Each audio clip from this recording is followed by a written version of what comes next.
இந்த வீடியோல 10th standard science chemistry unit 8ல ரெண்டு ஷார்ட் ஆன்சர் பார்க்க போறோம். ஷார்ட் ஆன்சர்ல தேர்ட் क्वेश्चनும் ஃபோர்த் क्वेश्चनும் பார்க்க போறோம். First third question, what is rust? ரஸ்ட்னா துரு. இரும்புலாம் துரு பிடிக்கும்ல, அதுக்கு பேர் தான் ரஸ்ட். அப்படின்னா என்னன்னு கேக்குறாங்க. ஈக்குவேஷன்லாம் நம்ம எழுதணும். Give the equation for formation of rust. அதுக்கான ஈக்குவேஷன் எழுதணும். ஃபார்மேஷன், அந்த துருன்றது எப்படி ஒரு இரும்பு பொருள்ல உருவாகுதுன்றத பத்தி நம்ம சொல்லணும். அதை பத்தி ஈக்குவேஷன் எழுதணும். ஃபோர்த் क्वेश्चனும் பார்த்துடலாம். State 2 conditions necessary for rusting of iron. இரும்புல துருப்பிடிக்கிறது, ரஸ்டிங்னா துருப்பிடிக்கிறதுக்கு ரெண்டு முக்கியமான கண்டிஷன் இருக்கு. நெசசரினா அது அவசியம், தேவை, ரொம்ப முக்கியம். அந்த ரெண்டு கண்டிஷன் இருந்தாதான் ரஸ்டிங் நடக்கும். இரும்புல துருப்பிடிக்கும்னு சொல்றாங்க. அந்த ரெண்டு கண்டிஷனும் சொல்லணும். ரெண்டு क्वेश्चனுக்கும் ஒரே ஆன்சர் தான், அதை புரிஞ்சு எழுதணும். அதுக்காக தான் நம்ம क्वेश्चனை பார்க்குறோம். நெக்ஸ்ட் ஆன்சர் பார்க்கலாம். பேஜ் நம்பர் 118ல ஷார்ட் ஆன்சருக்கான தேர்டுக்கான ஆன்சர் இருக்கு. இதை நம்ம புரிஞ்சுக்கிட்டோம்னா ஃபோர்த்துக்கான ஆன்சரை ஈஸியா எழுதிடலாம். So reaction with moisture.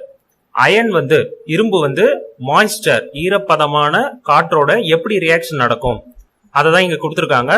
when iron is exposed to moisture, இரும்பு எக்ஸ்போஸ் ஆகுதுன்னா இரும்பு மாய்ஸ்டர் கூட ரியாக்ட் ஆகுதுன்னு அர்த்தம். It forms a layer of brown hydrated ferric oxide on its surface. அது போல ரியாக்ட் ஆகும்போது இரும்பு மேல ஒரு லேயர், ஒரு கோட்டிங் மாதிரி வரும். அது என்ன கலர்ல இருக்கும்னா பிரவுன் கலர்ல இருக்கும். நம்மளுக்கு தெரியும் துரு பிரவுன் கலர்ல இருக்கும்ட்டு.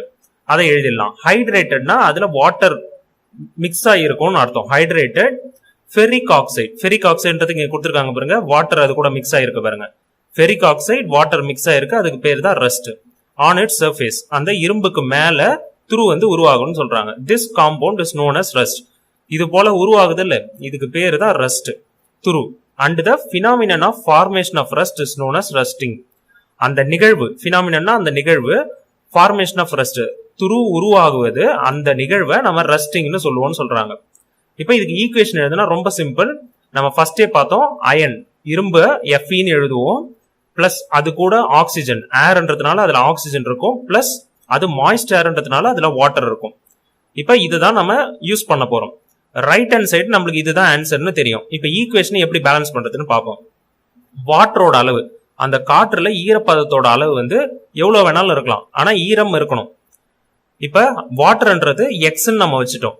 எக்ஸ்ன்றது என்னன்னு குறிக்குதுன்னா அது எவ்வளவு அளவு வேணாலும் இருக்கலாம்னு அர்த்தம். சோ வாட்டரை விட்டுட்டோம்னா ரிமைனிங் என்ன? Iron, oxygen. அயனுக்கு முன்னாடி 4ன்னு போட்டிருக்காங்க, ஆக்சிஜன் முன்னாடி 3ன்னு போட்டிருக்காங்க. அது எப்படின்னு நான் இப்ப சொல்றேன். இப்ப ஃபர்ஸ்ட் ஆக்சிஜன் எடுத்துப்போம். ஆக்சிஜன் கீழே எத்தனை இருக்கு? 2 இருக்கு. ரைட் ஹேண்ட் சைட்ல பார்த்தோம்னா இந்த 2 பார்க்க கூடாது, அதை எப்படி போடணும் தான் நான் இப்ப சொல்றேன். இந்த ஆக்சிஜன் கீழே 3 இருக்கு. லெஃப்ட் ஹேண்ட் சைட்ல ஆக்சிஜன் 2 இருக்கு, ரைட் ஹேண்ட் சைடு ஆக்சிஜன் 3 இருக்கு.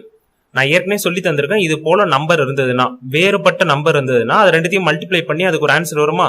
இப்ப 2 into 3 6ன்னு நம்மளுக்கு ஒரு ஆன்சர் வருமா? அப்ப ரெண்டு பக்கமும் ஆக்சிஜனை 6ஆ மாத்தணும். அதுதான் நம்மளுக்கு தேவை.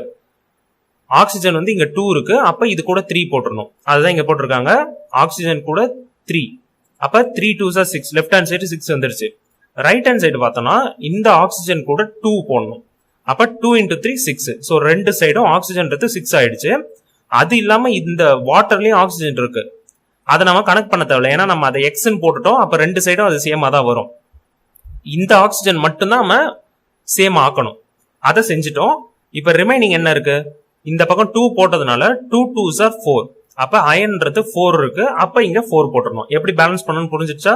ஃபர்ஸ்ட் ஆக்சிஜனோட அளவு பாக்குறோம், வாட்டரை விட்டுறணும். ஏன்னா அது எக்ஸ் அளவு, அது எவ்வளவு அளவு வேணாலும் இருக்கலாம், ரெண்டு சைடும் சேம் ஆயிடும். அது அடுத்து ஆக்சிஜன் பாக்குறோம். ஆக்சிஜன் 2 இருக்கு, ரைட் ஹேண்ட் சைட்ல ஆக்சிஜன் 3 இருக்கு. இந்த 2வே நான் எப்படி போடணும்னு இப்பதான் சொல்றேன். அப்ப இதை மட்டும் தான் பார்க்கணும். ஆக்சிஜன் 3 இருக்கு, ஆக்சிஜன் 2 இருக்கு. ரெண்டும் மல்டிப்ளை பண்ணா 6 வரும். லெஃப்ட் ஹேண்ட் சைடு 6 ஆக்கணும். அப்ப 3 2s are 6. Right hand side 2 into 3 6. So ரெண்டும் 6 ஆயிடுச்சு. அதுக்கு அடுத்து அயன் பார்த்தோம்னா 2 2s are 4. அப்புறம் லெஃப்ட் ஹேண்ட் சைடு 4ன்னு போடணும். புரிஞ்சிருக்கும்னு நினைக்கிறேன். இப்ப பேலன்சிங் ஈக்குவேஷன் புரிஞ்சிருச்சு. இது எப்படி ஈஸியா ஞாபகம் வச்சுக்கிறது? ரொம்ப சிம்பிள். அயன் கூட ஆக்சிஜன் ரியாக்ட் ஆகும், ஏன்னா ஏர் மாய்ஸ்ட்ன்றதுனால ஈரப்பதம், அதனால வாட்டர். ரைட் ஹேண்ட் சைடு பார்த்தோம்னா ferric oxide ferric oxide Fe2O3 ஹைட்ரேட்டடா இருக்கும். அப்ப இதுல வாட்டர் கலந்துருக்கும்னு அர்த்தம். அப்ப Fe2O3 டாட் XH2O, ஏன்னா வாட்டரோட அளவு எவ்வளவு வேணாலும் இருக்கலாம். அப்ப இதை தான் நம்ம ரஸ்ட்னு சொல்லுவோம். ஹைட்ரேட்டட் ஃபெரிக் ஆக்சைடு, இதை ரஸ்ட்னு சொல்லுவோம். இதையும் நம்ம ஞாபகம் வச்சுக்கலாம். அதுக்கடுத்து பேலன்சிங் ஈக்குவேஷன் எப்படி பண்ணணும்னு சொல்லிட்டு புரிஞ்சிருக்கும்னு நினைக்கிறேன்.